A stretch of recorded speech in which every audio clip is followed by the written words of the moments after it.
Okay, good afternoon.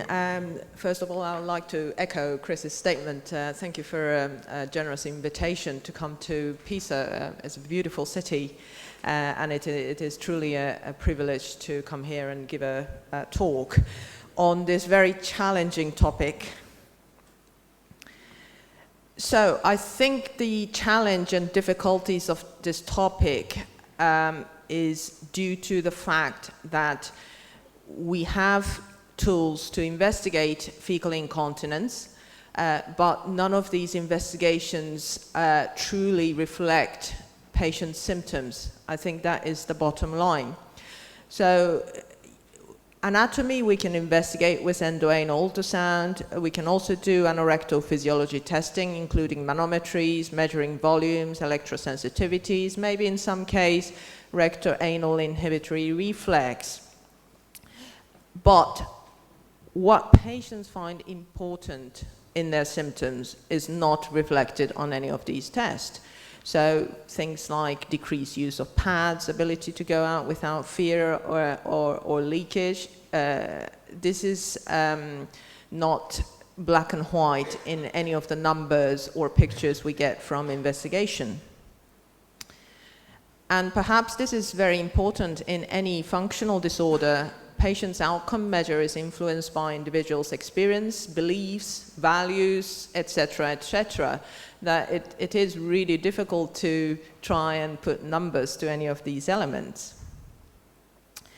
And when you start talking about impact, there are a lot of other elements around us as clinicians.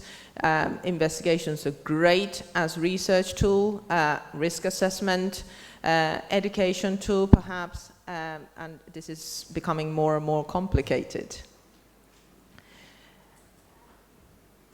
As we all know, there are issues with anorectal physiology testing as well. I did not put on this slide, but inevitably by putting device into anal canal, that's immediately not a particularly comfortable experience to some of the patients, and it is difficult to relax.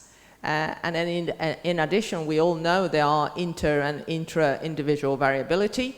We can't make clinical decisions solely on the numbers, and this is, I think it's a great demonstration by Derek Boyle's paper. You can see that these are all symptomatic patients and dots are everywhere. And some of the numbers are affected by age, how many babies they had, particularly in females, and what are the normal values. We still don't know.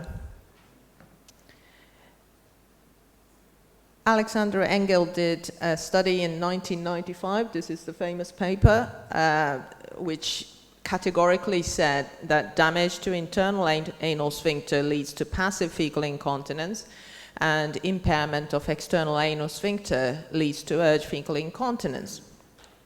12 years later, he did very similar study with larger number of patients, and what he's basically saying is there are a lot of overlaps, and we can't say black and white from physiology testings. And this is perhaps due to the fact that there is a lot of complicating issues, just a few that I mentioned in the slides.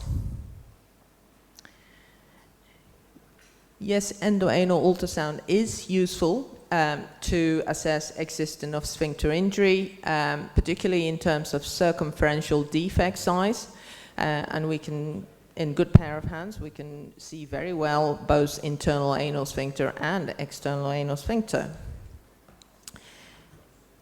The picture is most of the time black and white, but in terms of what we get from it is not always black and white.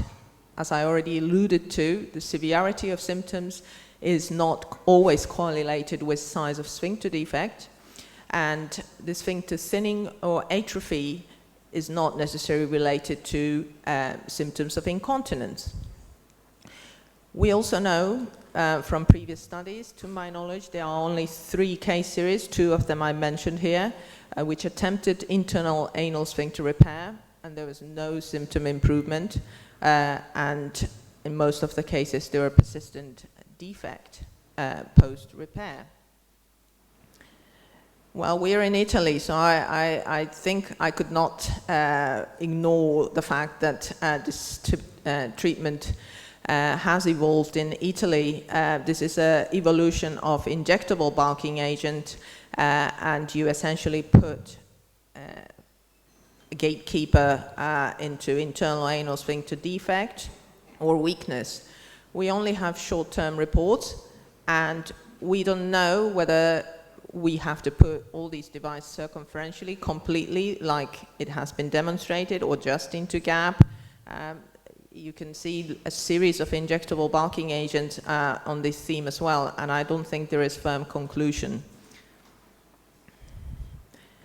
And this goes all against our traditional dogma of investigating patients, having conservative treatment, and surgical treatment, which is sort of ideal pathway we think about.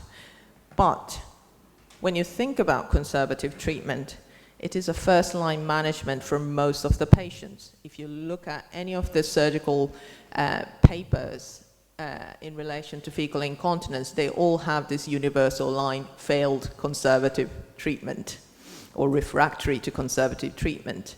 Now, what is conservative treatment? It looks like anything and everything other than surgery. It is very variable from paper to paper. It may include diet modification, use of antidiarrheal medication, physiotherapy, biofeedback, irrigation, plugs, the list goes on.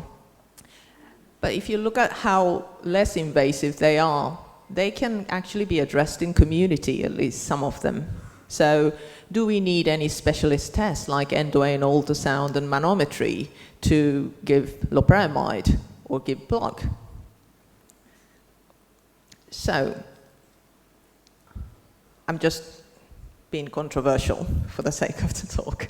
So to the left is what I just talked about. On very rare occasions, you don't have any option to crack on with surgery without any investigation, and I'll show you the example immediately after this. And there may be a case that you've done a surgery, you want to investigate again and see if you can choose better options among surgical choices. This is a sort of case that you haven't got time to do any investigation. It, in theory, should not happen in United Kingdom anymore because obstetricians are very well trained, supposedly. So you're not supposed to be called into this kind of situation. But if you get called in, you just have to do your best assessment with your eyes and fingers. You assess depth of injury, thickness of remaining muscles, is there any injury to bladder somewhere else? You just need to defunction if you think it's necessary. Again, there is no black and white test to tell you whether you should defunction or not. And if you look at series of papers with sphincter repair, I'm sure somebody else is going to touch upon it, it's controversial. Some says it's necessary, some says it's not. Repairing layers, you examine both per vaginally, per rectum. It could be not just obstetric, blast injuries. You may need to investigate further afield.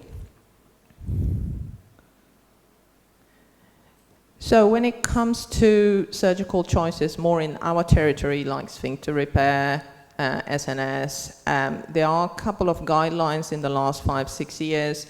The latest has been ICS 2017, which will be renewed next year. UK commissioning guideline, American guideline, that is 2015, Italians in 2015, and French in 2013. Now, again, when it comes to sphincter repair, all the guidelines don't agree in terms of what size the sphincter defect should be to consider for sphincter repair. French has the most broad definition, 60 to 120. UK has full lens defects, so the lens criteria. ICS is probably more or less similar to UK guideline. The Italian guideline does not have any numbers, and US is more vague, may be offered to a defined defect. We debated this when we did SNS guideline, and this is back in 2013, as far as I remember. And I'll just allude to the second line. There were about 22 of us, most of the names you probably know, in pelvic floor, and we could not agree the criteria to decide SNS versus sphincter repair.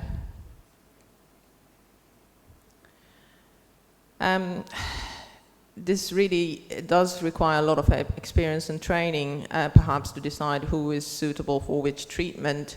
UK guideline is a bit more specific in terms of offering SNS, and they say it should be offered for those who sphincter repair is not appropriate. And there are a few criteria that they mention. But again, this is not black and white and universal. And perhaps the reality is the last one. What ICS says is that when somebody already had sphincter repair and is still symptomatic, you offer SNS.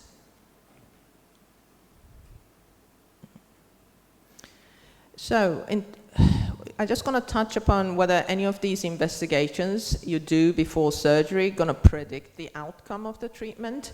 And I'm just going to touch on SNS, which Jakob, I'm sure, will be talking about, so I'll be very brief about it. So predictive factors, these are the predictive factors that's been depicted in a few of the papers. And as you can see, none of them are related to preoperative investigation. Again, does SNS change sphincter contraction? I'm not expecting you to read all the small notes here. All I want to say is that a lot of papers have looked into change of sphincter pressure. Some of them say the sphincter pressure gets better. Some of them says it goes down. Some of them says no change. So we can't really predict how patients going to react to SNS in terms of sphincter pressure. And same goes to rectal threshold to distension. It's very variable. I think the only case that investigation is probably necessary, almost necessary, I would say, is a medical legal cases. If you get asked to see somebody because somebody's suing previous doctor and they come to you to tertiary center, I think you're obliged to do investigation just to get the numbers as baseline. So, the conclusion is that endoanal ultrasound is useful in identifying circumferential defect size.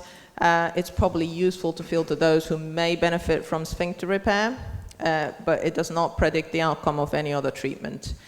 Manometry does not aid decision-making on its own, and the rest of the physiology testing combined, it does not predict outcome of the surgical options. But I think it's an adjunct to complete decision-making than just your finger assessing patient's sphincter. Thank you for your attention. I'm happy to take questions later, and you can email me as well.